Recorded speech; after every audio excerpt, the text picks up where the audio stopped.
কঠিন কিয়ামতের ময়দানে অসংখ্য নামাজি, অসংখ্য দানবী, অসংখ্য আমলদারের লোকগুলো তারা কিয়ামতের ময়দানে থেকে যাবে।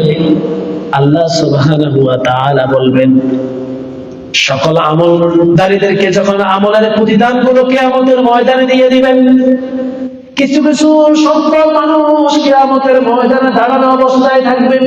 কখন আমাদের আমলের প্রতিদান দিবে, কখন দিবে।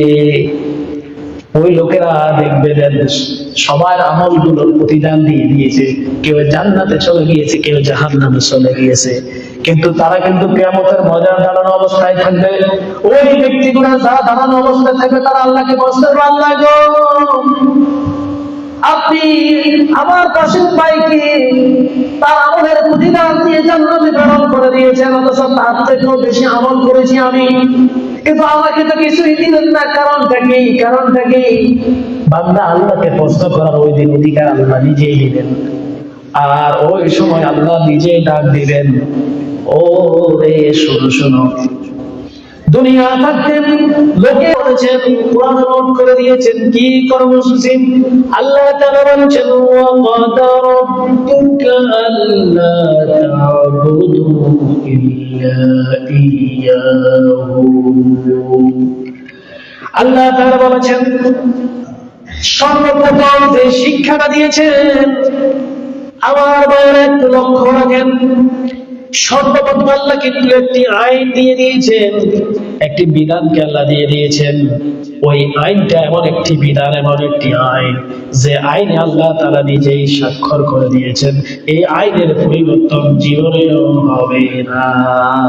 ওই আইনটা হলো আল্লাহ তাআলা বলেছেন, ওয়া ক্বাদা রাব্বুকা আল্লা তা'বুদু। ও দুনিয়ার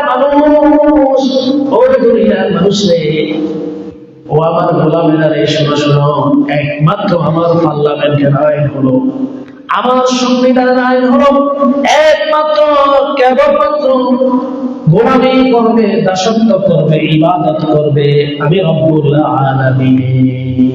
চিৎকার দিয়ে বলেন, কার? আল্লাহ। গোলামি হবে কার? আল্লাহ। দাসত্ব হবে কার? আল্লাহ। ইবাদত হবে কার? আল্লাহ। এই নির্দেশটা কার? আল্লাহ।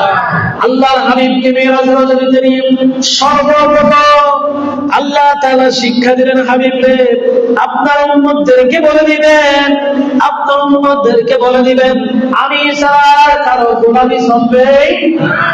আমরা যে আরবটি বিশেষ করে কুরবানি ঈদ যখন আসে, কুরবানির সময় আমরা বেশি বেশি একটি কোরআনের আয়াত আমরা তেলাওয়াত করি। আওয়াল কোরআন আয়াতটা আমরা প্রায় জানি, কুল ইন্নাস সালাতি ওয়া নুসুকি ওয়া মাহইয়ায়া ওয়া মামাতি লিল্লাহি রাব্বিল আলামিন। বলে কিনা? বাবা বিশেষ করে কোরবানি ঈদে আপনারা বলেন না, হুজুররাও তিনবার বলে না, বলে কিনা? এখানে আমরা কি বলছি? আল্লাহ তাআলা স্বীকৃতি দিচ্ছি, ইন্নাস সালাতি ওয়া নুসুকি ওয়া মাহইয়ায়া ওয়া মামাতি লিল্লাহি রাব্বিল আলামিন। আমরা কিন্তু স্বীকৃতি ওই সময় দিয়ে দিই, নিশ্চয় আমার সালাত, আমার সালাত, আমার কুরবানি, আমার হায়াত, আমার জীবন, আমার মৃত্যু, আমার সব কিছু একমাত্র একজনের জন্য, তিনি কে? আল্লাহ। আমরা স্বীকৃতি দিই।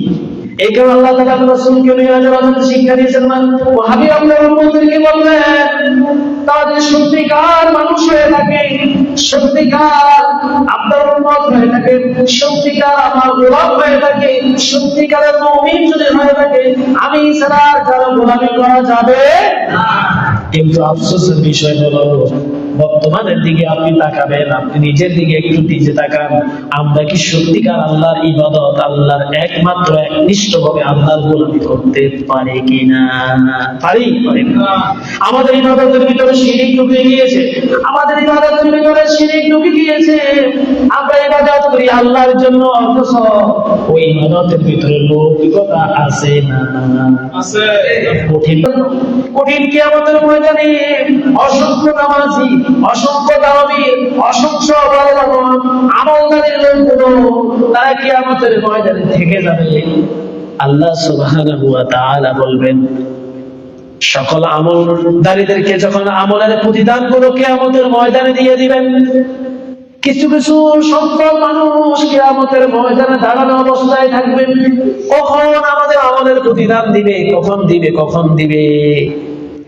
ওই লোকেরা দেখবেন সবার আমলগুলোর প্রতিদান দিয়ে দিয়েছে, কেউ জান্নাতে চলে গিয়েছে, কেউ জাহান্নামে চলে গিয়েছে, কিন্তু তারা কিন্তু কিয়ামতের ময়দানে দাঁড়ানো অবস্থায় থাকবে। ওই ব্যক্তিগুলো যারা দাঁড়ানো অবস্থায় থাকবে তারা আল্লাহকে বলবে, আল্লাহ গো, আপনি আমার কাছের ভাইকে তার আমলের প্রতিদান দিয়ে জান্নাতে প্রেরণ করে দিয়েছেন, অথচ তার থেকেও বেশি আমল করেছি আমি, কিন্তু আমাকে তো কিছুই দিলেন না। কারণটা কি? বান্দা আল্লাহকে প্রশ্ন করার ওই দিন অধিকার আল্লাহ নিজেই দিবেন, আর ওই সময় আল্লাহ নিজেই ডাক দিবেন, ও রে শোনো, দুনিয়া থাকতে লোকে বলবে নামাজি, এই কারণে নামাজ করেছো, নামাজ পড়েছো। লোকে বলবে দানবীর, এই কারণে দান করেছো। লোকে বলবে হাজি, এই কারণে হজ করেছো। লোকে তোমাকে ভালো মানুষ উপাধি দিবে, এই কারণে তুমি ভালো কাজ করেছো। তুমি যাদেরকে দেখানোর জন্য নামাজ পড়েছো, যাদেরকে দেখানোর জন্য দান সদকা করেছো, যাদেরকে দেখানোর জন্য হজ করেছো, যাদেরকে দেখানোর জন্য উমরা করেছো, যাদেরকে দেখানোর জন্য ইবাদত করেছো, আজকে তাদের থেকে তোমরা কাজের প্রতিদান নিয়ে নাও। বলুন না নাউযুবিল্লাহ। আল্লাহ যদি ওই সময় আমাদেরকে এই কথা বলেন, আমরা কি বাসের উপরে হবে না? খেয়াল করেন কত কষ্ট করে শীতের দিনে আমরা সালাত আদায় করি, কত কষ্ট করে দান সদকা করে নিজের টাকার কামাই করা। ওই টাকা যদি এত কষ্ট করে বিনিময় যদি আল্লাহ কিয়ামতের ময়দানে অপছন্দ করে, আমাদের বাঁচার উপায় হবে না, বাঁচার উপায় হবে না।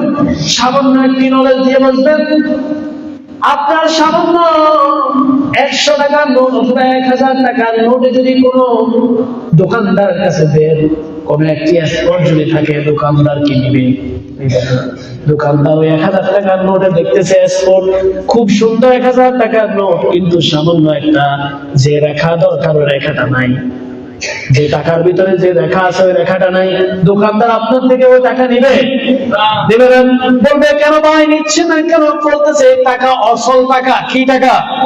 অথচ 1000 টাকার নোট লেখা আছে এবং সুন্দর টাকার মতন সবকিছু রয়েছে, শুধুমাত্র একটা রেখা না থাকার কারণে ওই টাকাটা চলে না। আপনার ওই দিন কিন্তু নামাজ থাকবে, রোজা থাকবে, হজ থাকবে, জিহাদ থাকবে, সব কিছু ওই দিন আপনার আমল নামায় থাকবে, কিন্তু আপনার সমস্ত আমলগুলো বানসাল হয়ে যাবে, বাজে হয়ে যাবে, কারণ আপনার ওই আমলের ভিতরে শুধুমাত্র শিরক থাকার কারণে। ঠিক কিনা?